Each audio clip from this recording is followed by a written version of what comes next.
అందరికీ నమస్కారం. దగ్గు జలుబుకి చెక్ పెట్టే సబ్జా గింజలు ఎలా వాడాలో తెలుసా? ప్రస్తుతం కరోనా వైరస్ ప్రపంచం మొత్తాన్ని గడగడలాడిస్తుంది.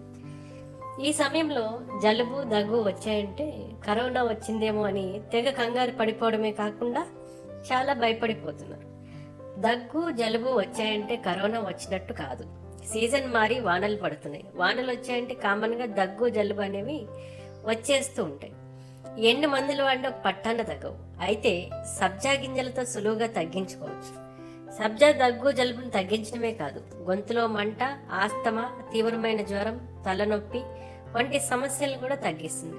అయితే సబ్జా ఎలా వాడాలో తెలుసుకుందాం. ముందుగా 1 స్పూన్ సబ్జా గింజలను 1 గ్లాస్ నీటిలో 3 గంటల పాటు నానబెట్టాలి. ఆ సబ్జా నీటిలో కొద్దిగా తేనె, అల్లం రసం కలిపి త్రాగాలి. ఈ విధంగా 4 రోజుల పాటు తాగితే దగ్గు జలుబు నుండి ఉపశమనం కలుగుతుంది. చూసారు కదండి, సబ్జా గింజలు కూడా దగ్గు జలుబును ఎంత తేలిగ్గా తగ్గిస్తాయో.